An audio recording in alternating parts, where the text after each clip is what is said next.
pared anterior forrada por músculos y una pared posterior. La pared anterior ya está explicado, entonces voy a explicar ahora peritoneo y pared posterior.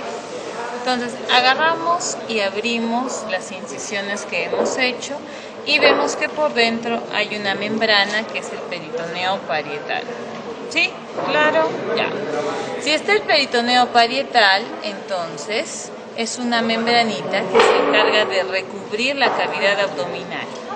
Ahora, no solamente recubre la pared misma, sino también recubre a las vísceras, siendo el peritoneo visceral, ¿cierto? Ya. Cuando yo abro la cavidad peritoneal, lo primero que encuentro es al epíplon mayor. El epíplon mayor pende desde la curvatura mayor del estómago, cubriendo todas las vísceras abdominales, ¿ya? Luego encontramos el epíplon menor, que está del vaso hacia la curvatura mayor del estómago, y el epíplon gastrohepático, que se encuentra en la parte media. ¿Sí? ¿Ya? ¿Claro? Acá no lo podemos ver porque tendríamos que girar un poco más y eso ya es parte de la disección.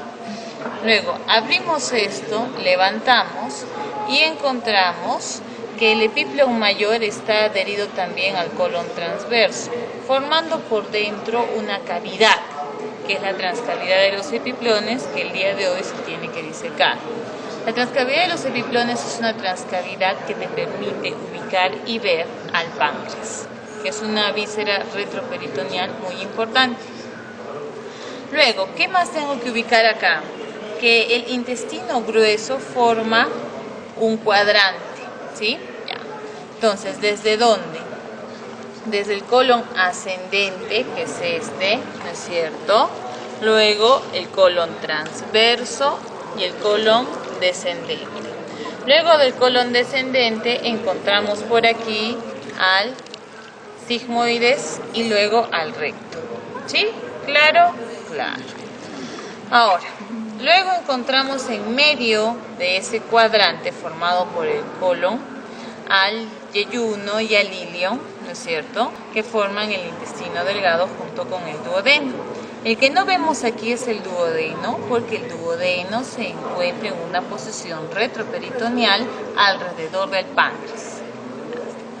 El peritoneo está unido a la pared posterior gracias a un meso, que es dos partes de peritoneo con grasa en medio, que tiene un vaso importante, en este caso la mesentérica superior, que sería el mesenterio.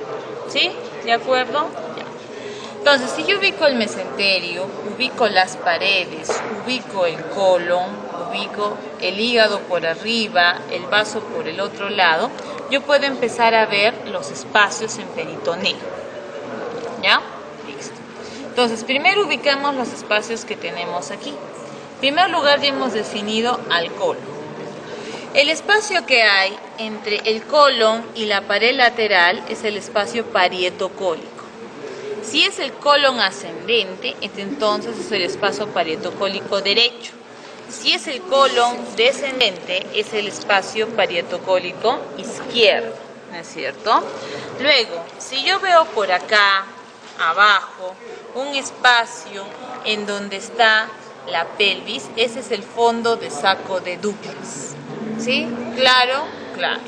Entonces, fondo de saco de Douglas, espacio parietocólico izquierdo, espacio parietocólico derecho. Esas son las goteras naturales. Eso significa que si hay algún sangrado por encima del colon transverso, ese sangrado se va a almacenar inevitablemente en la región inferior, ¿ya? Gracias a las goteras naturales. Ahora, si yo tuviera alguna infección o alguna lesión a nivel del colon descendente, ejemplo ciego, apéndice, normalmente ese líquido acaba también en la parte inferior, ¿ya? Por la misma gotera natural. Entonces, cualquier líquido que por ecografía yo encuentre en fondo de saco de Douglas, lo primero que tengo que aprender es que puede ser cualquier lesión en víscera hueca o maciza que vaya por encima de estos, ¿sí? ¿Claro? Entonces no podríamos saber claramente dónde es, no podríamos saber claramente dónde es. Entonces habría que buscar por medio de ecografía otros exámenes, es así, ¿ya? Luego de eso, hay un espacio entre el mesenterio y el colon derecho y el mesenterio y el colon izquierdo. Ese se llama espacio intermesocólico derecho y el espacio intermesocólico izquierdo. Entonces sencillo, ¿no es cierto? Entre el meso y el colon derecho y entre el meso y el colon izquierdo. Sencillo. Luego de eso, ¿qué más voy a darme cuenta? Que en la región supramesocólica, que es de esta zona para arriba, ¿no es cierto?, voy a ubicar de primera intención al hígado. Entonces, el hígado tiene un ligamento, que es el ligamento redondo, que ahí está. El ligamento redondo es el vestigio primitivo de la vena umbilical derecha. Eso significa que cuando ustedes eran guaguitas, ¿no es cierto?, y estaban en la barriguita de su mamá y tenían cordón umbilical, el ligamento redondo era el lugar por donde corría la sangre, ¿ya?, hacia el hígado. Luego, en el 5º mes de gestación, ese ligamento se obliteró y formó esa arteria se obliteró y formó el ligamento redondo.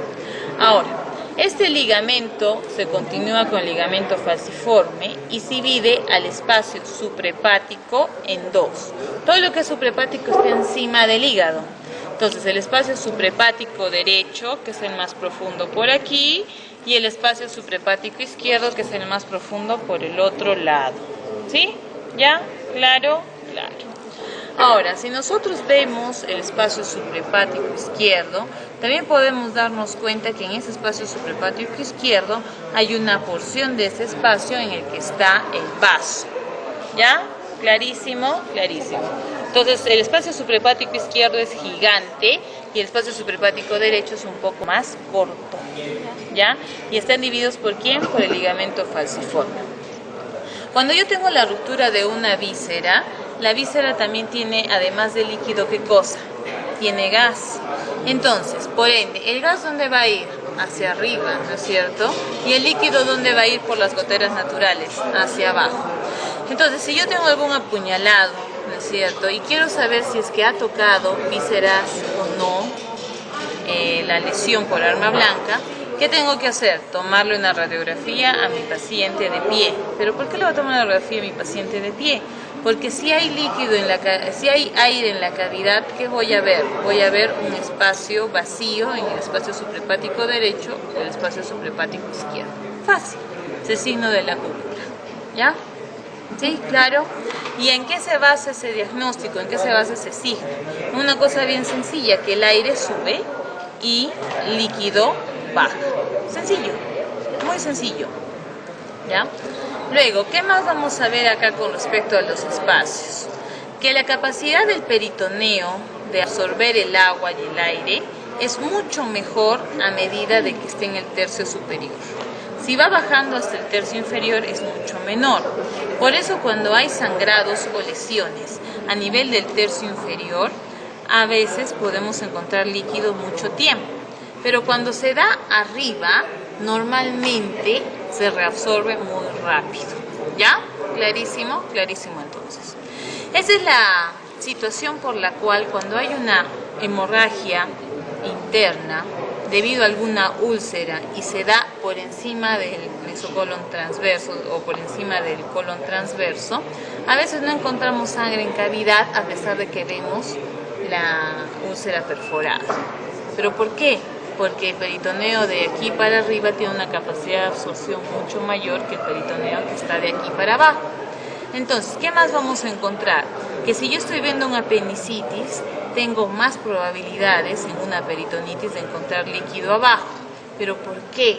Porque acá no hay la misma capacidad de reabsorción.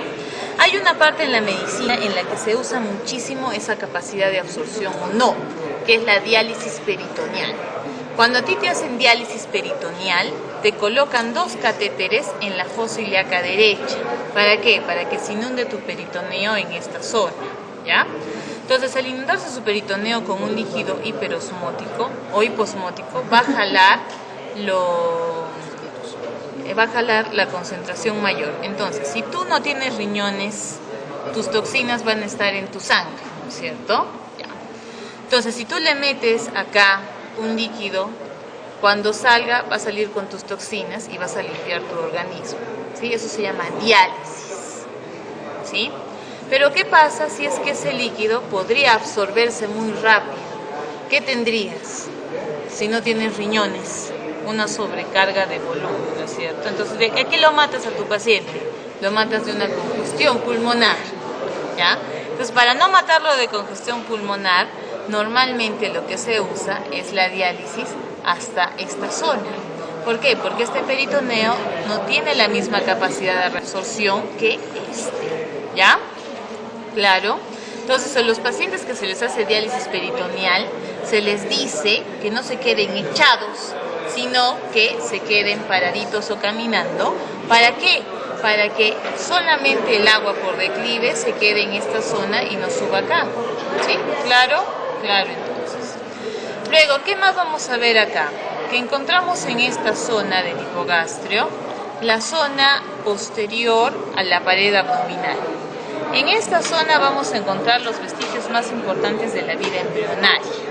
En primer lugar, si acá tenemos la arteria umbilical derecha, acá tenemos las dos arterias umbilicales obliteradas, ¿ya? Las dos arterias umbilicales obliteradas funcionaban cuando tú eras bebito, ¿sí? Porque comunicaban directamente tu cordón umbilical con las ilíacas, con la ilíaca interna. Pero ahora ya no te sirve. Entonces, como ya no te sirve, se obliteró, se cerró y se convirtieron en las arterias umbilicales obliteradas. Pero esas arterias umbilicales, como ustedes ven, forman un repliegue en la pared posterior del abdomen. Y ese repliegue, ¿sí? Ese repliegue forma el ligamento umbilical lateral. Entonces, si te pregunto, ¿qué es el ligamento umbilical lateral? Es el relieve que hace la arteria umbilical de cada lado, ¿no es cierto? ¿En dónde? En la pared posterior de la pared abdominal, ¿no es cierto? En el peritoneo. Entonces, peritoneo más arteria umbilical obliterada. Pero si lo abrimos esto y vemos solamente la arteria, ¿qué es? La arteria umbilical obliterada. Sencillo, eso es pregunta de examen. Y jamás se acuerda, ¿no es cierto? Luego, en medio tenemos el ligamento umbilical medio. El ligamento umbilical medio es lo mismo que lo otro. Es peritoneo más el repliegue que hace ¿qué cosa? El uraco. ¿Qué era el uraco? Cuando tú eras bebito, tu vejiga era gigante. ¿Te acuerdas más? Cuando eras un feto, era gigante. Llegaba hasta ¿dónde? Hasta el ombligo. Luego de eso, el vértice de la vejiga se fusionó formando un engrosamiento, que es el uraco. Entonces, si yo abro esto y señalo lo que está debajo del peritoneo, ¿qué será? Uraco. Si yo lo señalo con peritoneo, ¿qué será? Ligamento umbilical medio, ¿ya? Ahora, esas tres partes forman tres relieves anatómicos en la región posterior del abdomen, o tres fositas inguinales, ¿cierto? Esas fosas inguinales son fosas en donde hay debilidad de la pared, ¿ya? Y tienen que ver con las hernias inguinales directas e indirectas, ¿ya? Ahora, la fosa inguinal interna está aquí, entre el uraco y el ligamento umbilical lateral. La fosa umbilical media está al otro lado y la externa mucho más externo y tiene relación con el anillo inguinal profundo. Los tres son puntos de debilidad de la pared. Eso significa que si por alguna razón o circunstancia esa parte de la pared se debilita, ¿no es cierto? Embarazo, obesidad, porque nació así, las vísceras que están acá pueden protruir por esa zona. Entonces acá vamos a ver bultitos, que son las famosas hernias. Si la hernia protruye directamente por el anillo inguinal superficial sin pasar por el profundo, es una hernia inguinal directa. ¿Por qué directa? Porque se salió directito de la fosa inguinal interna, ¿ya? Claro. Pero si atraviesa el anillo inguinal profundo, luego todo el conducto inguinal y se sale por acá, es una hernia inguinal indirecta. Pregunta, ¿Cuál de las dos hernias se complican más rápidamente? La indirecta. ¿Por qué? Porque hay más tramo en el que se puedan complicar. ¿Qué significa complicar? Que venga un pedazo de intestino, se atore ahí, y como el intestino solamente tiene una vía de irrigación, que es una arteria única, que es la mesentérica superior, se muere ese pedazo de intestino. ¿Ya? Ahora, esos espacios todavía son algo flexibles. El que no es absolutamente nada flexible es el espacio crural, que es el que queda del anillo inguinal por debajo. Eso significa que si por acá protruye la víscera, ¿no es cierto?, entonces es una hernia crural. Y la hernia crural, este espacio todo el mundo se tiene que dar cuenta, es mucho más rígido que estos dos. Eso significa que, ¿qué cosa? Que ¿quiénes son las hernias que más se complican? Las crurales, ¿no es cierto? En segundo orden, ¿quiénes son las que más se complican? Las indirectas. Y el tercer orden, las directas.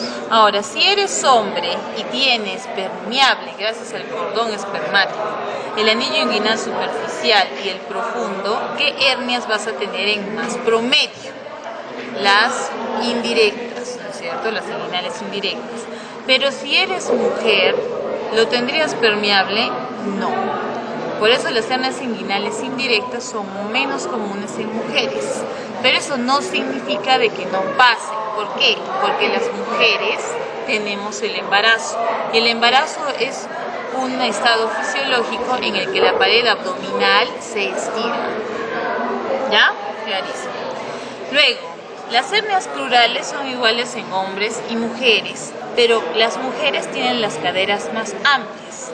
Eso significa que el espacio crural es más amplio. Por ende, las mujeres podemos tener mayor probabilidades de hacer hernias crurales. ¿Ha quedado claro eso? ¿Sí? Ya está. Muy bien. Entonces, a disecar.